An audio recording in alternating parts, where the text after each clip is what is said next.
Hi TV. I'm Alihia, your host today. I'm with Kimberley Kim, who is an actor. We're going to talk about her projects that she's working on and some of the inspiration behind some of the roles she's done. So first off, how are you?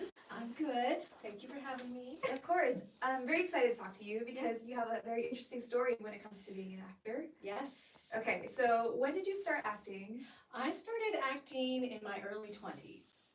And from there, I pursued that for a couple of years. And then I got married and I had a child. And I'm like, okay, I'm going to do my family life. And so I left acting and I was a mom. I got my MBA in finance. I work as a finance analyst as well as being an actor because actors always multitask, right? And I've been doing that. I was doing that all through my son growing up. And once he went off to college, I'm like, you know what? I want to get back into my passion, which was acting. And even as a little girl, I always wanted to be an actor. So it's always been a strong thing in my life. And in about 2021, I decided, okay, I'm gonna get back into it, and I did. And it's been a really interesting journey being an actor as an older actor because we're always hearing, no, you have to be young in this business. If you're not in your 20s and your career's over by the time you're 40, that kind of thing. But this world has really changed, and it's actually really welcoming to people who are older. So everyone out there, if you want to be an actor and you don't feel you can, I would say go out and do it because there is a lot of opportunities out there. And as I got into it, I had a funny story because I did not have this hair color then. I had blonde hair and I was doing a print job, and the makeup artist told me, she says, you should go gray and you'll work all the time. And I was like, what? We don't want to go gray, right? And I took her advice, and she was right because having gray hair really puts you in a whole other niche. And it opened a lot of doors for me, and I've been really busy ever since I did that. So it was a good investment. Oh, that's amazing. Okay, so you did get your SAG card prior to the second round of being an actor. Yes. So what made you like what helped you get those jobs initially when you came back? Because I don't know if you had the same agent or how it was to pick up again when you left off. Well, for a while I had to kind of rebuild myself again. So I did a lot of projects just hustling myself, looking through all the listings and submitting myself. And I think as an actor, even if you have a manager and an agent, and I have all of those, but you still really need to be your own advocate, and you need to be out there every day submitting and networking and pushing you because, you are your greatest salesperson, so to speak. So that was, but I built up again. So I kind of said, okay, I'm going to do these little projects and build up, my resume again, get my reel updated with new work. And that's how I did it. Oh, that's so, amazing. yeah. Did you have any contacts for the first round that you kind of were like, hey, I'm starting up again? Or you just got a whole new team? I got a whole new thing. My agent, who I had in my 20s, had actually passed away. So he was not, he was not going to be able to help me at that point. Yeah. But again, it's, when you're looking for an agent or a manager, you're always looking to see what they have. So do they have a me? You know what I mean? So I'm kind of always looking at that when seeking out management or an agent, because you don't want to be, with an agency that has 20 of you and he's just submitting all of you, So you want to be able to bring something unique and that's going to sell, So that's kind of what I'm always looking for. That's amazing. So you said it's important to be your own advocate as an actor. You have something very special since you're a finance analyst. How does that help your acting career? Well, I think it's, getting my MBA was, a lot of work, but I think it works to your advantage because, you have the maturity, you have the resilience to push through things. From a financial aspect, obviously, you're reading contracts more closely than a 21-year-old might. So that kind of thing. But the maturity has certainly really helped me at this stage in my life in a career, and I actually really enjoy it much more now as an older actor than when I was younger. So. Yeah. And really briefly, you also kind of work for a little university, right? I do. I work for a little university called Stanford University. So just, just keep that. Yeah.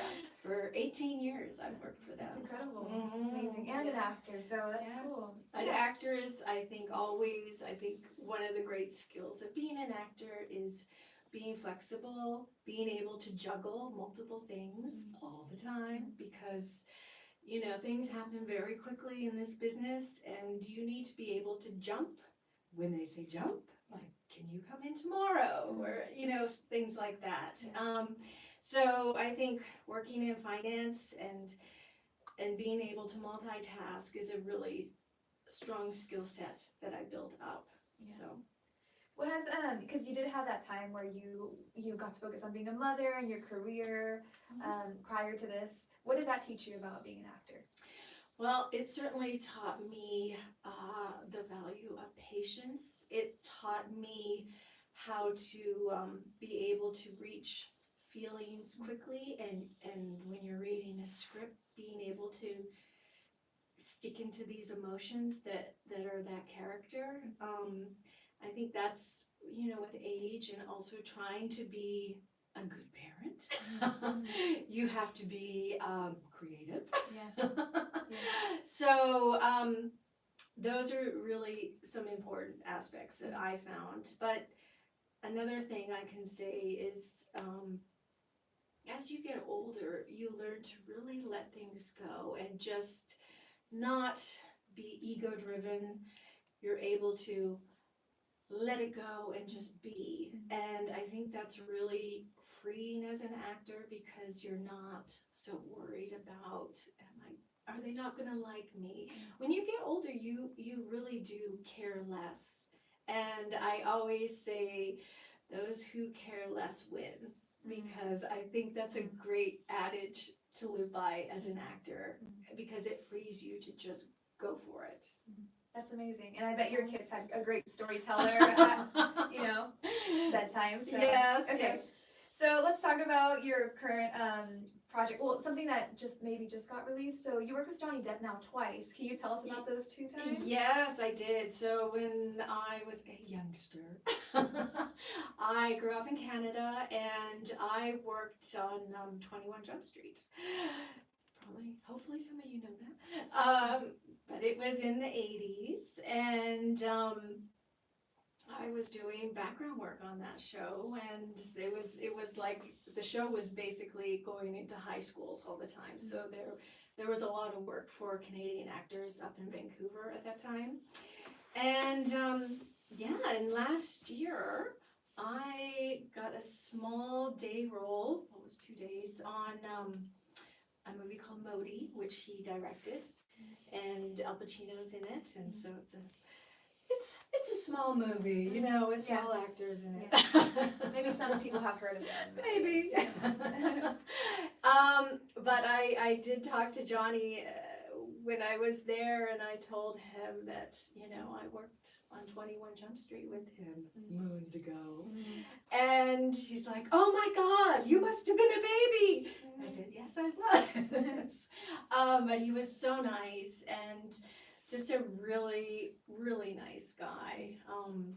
I know a kind of a cute thing he did, which I think is really telling of his character, is that when we were doing photos, I was in this big costume, and I dropped my handbag, and he's like, oh no, let me get it. you know, and I just think that shows what a kind and respectful human he is. So it was a really good experience, It's amazing. and Al was fun too. Yeah, and yeah, maybe you'll work with him again the third Maybe, time, right? maybe. Okay. I know. Yeah. Okay. So something that's really interesting, kind of goes along with that, was your special skill, or maybe something that people don't know about you, which is maybe you speak French, right? I do. I parle français. Yeah. J'habite au Colombie-Britannique, so we don't speak too much French there, but we do have to learn that in school. Yeah. So we grow up learning French, and everything in Canada is in French and English. So I think that's awesome, because I think being bilingual and having something else is always beneficial. So yeah, in the US we don't get to practice too much, but yeah, when I go to Canada, I do get to speak French, and I try to use it as much as possible. Yeah. So. Oh, that's amazing. Okay, so when you're working with like Al Pacino and Johnny Depp, right? And Yes. you're an experienced actor yourself. So what is something that you notice with the more experienced actors that perhaps younger actors can learn from? Well, I definitely think a lot of the well-established people, when they come in, they know their lines, and they just come in and do it. It's like it just flows off of them. And there's no like, oh, I forgot that, or all this kind of hesitation. They're really in the character right then, and that's a big difference. And the subtleness you can see, the not overacting is really apparent. And I think a lot of younger actors learn that, taking the moment to think the words and let the audience watch you listen to what's being said, and having you react and interact. And because when you're doing these kinds of things, it's all here. It's not in what you say. And you see that, of course, with Meryl Streep. I saw that with Ralph Fiennes in Conclave. I mean, because that film was on a lot of close-up. Yeah. And you just could see him thinking, without him really doing anything. Yeah. So that's the thing that comes, I think, with time, and really letting go and being in that moment, and not worrying about anything else, but just letting yourself be that character, which is part of you, because you're never going to be someone else. So that character is you, but with that kind of persona, and so you create that character. That's amazing. Going along with that, is there a character that you really loved getting to portray? Oh yes, I love playing the mean, evil moms. I get to do that quite a few times. Is it true they have more fun? The villains have more fun? They do. Yeah. They do, because you're just, this anger and meanness it's fun, because you're just, a lot of it is like this just rage you would never, in real life do, or this anger come out. And when you get a chance to do that, I really enjoy it. And it is a lot of work, because physically doing that take after take, and becoming that, and not faking it, because the camera will always pick it up, right? But it's great to always see the finished product, and I always get, wow, you do good at being angry and crazy. Yeah, are you one of those actors that likes to watch themselves, or it depends on like the work, or how does that go? I don't really, no, not too much. I mean, I always say, being an actor who is auditioning all the time, we're looking at ourselves all the time. Yeah. I get tired of it. Yeah. It's you're doing, I will definitely do, I think my record is like 8 auditions in one day, and a lot of them are self-tape, but it's like me editing, looking at my work. And so I like being on set and doing it, and seeing the work is neat, but it's not not something that I get a kick out of. I like being that, becoming that character, being in that process, right? moment. Yeah. That's fun, and Yeah. that's exhilarating, and getting to interact with other people is always fun too. Yeah, so you christen it and then it just goes It out. just and goes gets into the world, distributed, and yeah. you never know where it ends up. Yeah. But yeah, so. Okay. What has been one of the most challenging roles that you had to portray? One of the most challenging roles was a film I did a few years ago, and it was about a mom who had, her husband had died, and she had, her kids had moved out, and so she was home alone a lot, and so it was just me Yeah. a lot of the time. Yeah. And that's, you know, trying to portray what the director is trying to tell with his story, with just maybe a little bit of action, but showing all this emotion and turmoil in your head through your eyes. That is not an easy task. And you gotta get there, you know, like I said, you can't fake it kind of thing. You gotta really be in that moment to let it come across. So yeah, that is definitely what I feel is quite challenging. So When you get a script, what draws you to wanting to portray a character? Is it, or like getting to work on that project? Is it like the director? Is it the script itself, your character? I think it's certainly the character. I mean, I love working with all different people, and I've worked with a lot of different people, a lot of different production companies, and they all do things differently.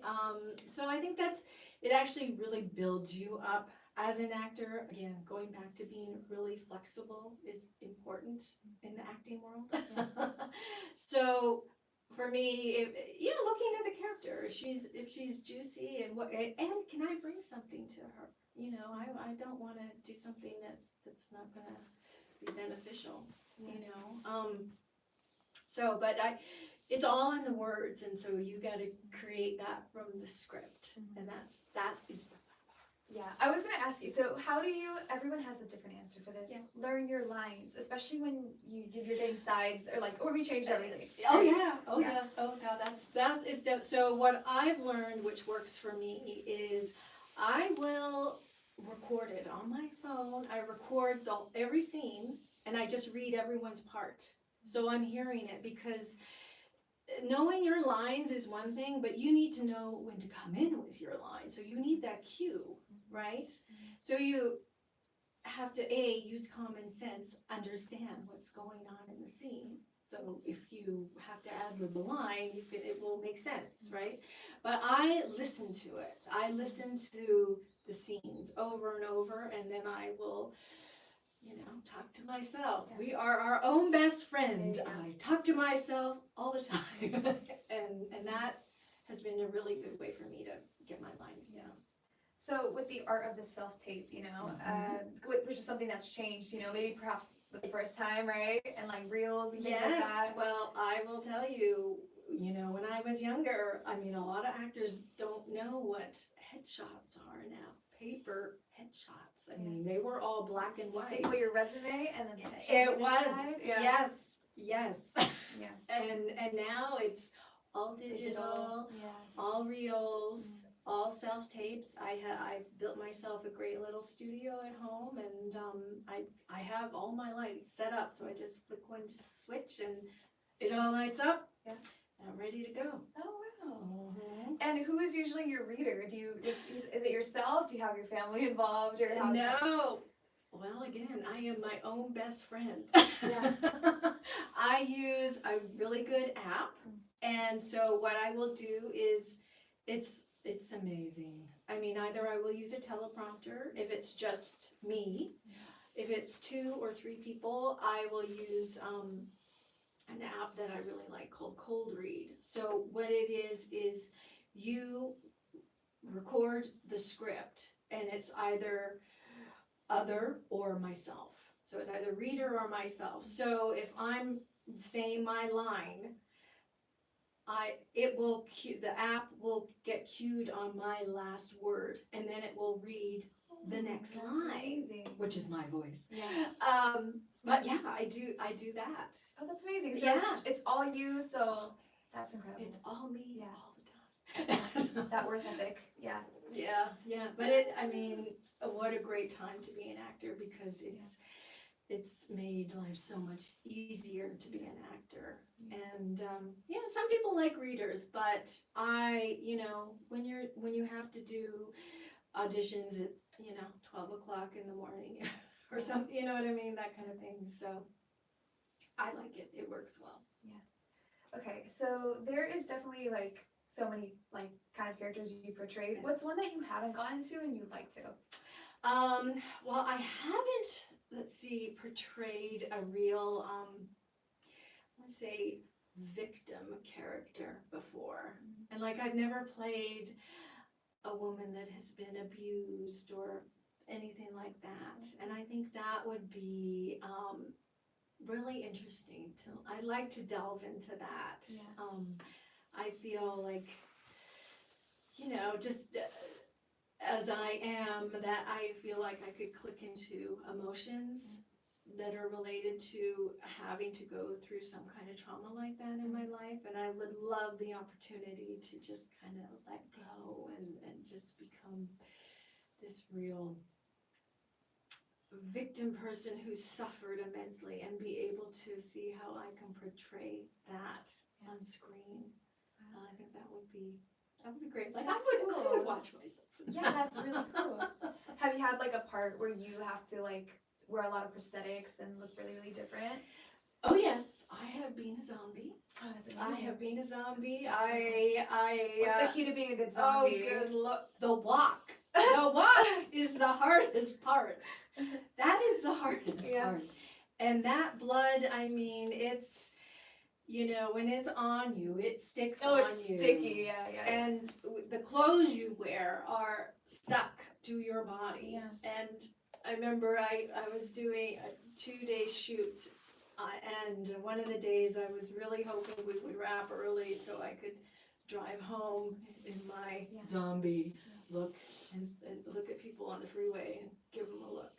But I didn't get to do that. So I just went home and knocked at the door of my boyfriend, and he saw me like, oh my God, who is that? Do you think that's as equally fun as being like glamorous and being like a queen, or being like? I think it's in some ways it's easier because you can look bad. You know what I mean? You don't have to be pristine and perfect looking. So it's freeing. It's a lot more fun. You get to wear ripped up clothes and all this kind of fun stuff. But yeah, I like that. But it is work. I mean, you're in the chair for a while. I mean, when I worked on this Modi movie, I was in the chair for 2 hours for my hair. And But it was your hair. She it was my hair. Beautiful updo with like her hair. It was 1915 France. That's incredible. It was beautiful. Oh, that's amazing.